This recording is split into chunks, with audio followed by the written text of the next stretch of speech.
Bonjour à toutes et à tous et bienvenue dans cette nouvelle vidéo de la série de formations sur l'implémentation d'un processus DevOps. Nous aborderons dans cette vidéo l'architecture minimaliste de notre application et vous montrer quelques exemples de cette application implémentée avec quelques frameworks sur Todo MVC, framework backend et Todo backend sur des frameworks backend. Donc, voilà à quoi ressemblera l'application une fois finie. Donc, j'ai pris juste une capture ici. Donc, ça, c'est côté front-end. Le site todomvc.com nous aide à choisir entre plusieurs frameworks front-end via cette application très basique là, TodoMVC.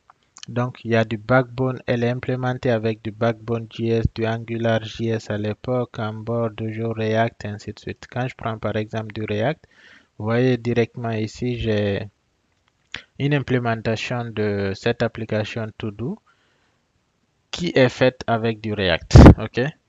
Nous allons ou bien réaliser une To-Do app avec un cycle DevOps. Donc, quand je rajoute ça à ma liste de tâches à faire, j'ai la possibilité, après une fois réalisé, de le cocher. Donc, il apparaît comme étant une tâche réalisée. Là, j'ai la possibilité de filtrer entre les tâches actives, c'est-à-dire les tâches qui n'ont pas encore été complétées, et les tâches qui le sont. Donc, quand je sélectionne Completed, c'est top.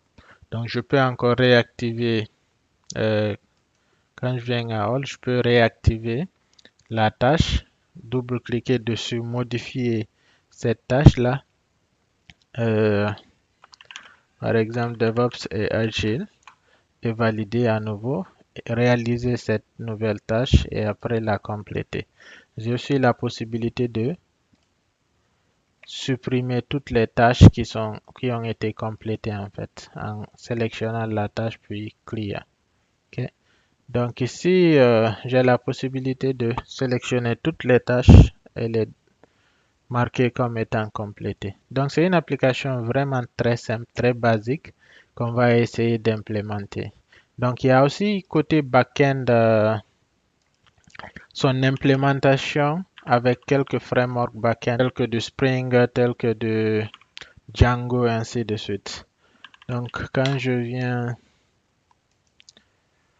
vous voyez là, voilà quelques frameworks backend avec lesquels il est implémenté. On a du Clojure, on a des langages comme Kotlin, des frameworks comme Laravel, des frameworks comme Spring, Rocket, Node.js, ainsi de suite. Donc tout ceci là, c'est des exemples qui vous permettent de voir comment implémenter une application de façon très rapide, très basique avec un framework donné. Donc vous voulez vous lancer tout de suite avec ce framework très intéressant Ktor. Tu sélectionnes tout de suite Ktor. Tu as la possibilité d'aller voir quelques exemples d'implémentation de Ktor et Kotlin via cet exemple de tout de MVC. Donc tu vois ici, l'interface est un peu différente, mais c'est à peu près la même chose en fait. Donc là, tu as la possibilité de rajouter une tâche et puis sélectionner cette tâche, comme on l'a fait tout de suite avec l'autre interface en fait. Donc tu as la possibilité d'aller voir le code sur GitHub, ok, t'inspirer comment cela a été fait et puis voilà, tu as rapidement la possibilité de voir ce qu'offre ton framework. Est-ce que tu peux le choisir pour implémenter tes futures applications, ainsi de suite. Donc, sans plus tarder, on va passer au niveau de l'architecture, comme je disais, qui est très basique. Ok, il s'agira tout simplement d'une application front-end, ok, qui est réalisée avec du Angular 2 ou bien du Angular tout simplement. En backend, nous aurons une application Spring Boot qui communique avec une base de données Mongo. Donc très simple pour pouvoir vraiment montrer. L'objectif ici, c'est de pas vraiment aller en détail dans les codes de ces différentes applications, mais plutôt montrer le cycle de vie d'une application DevOps en fait.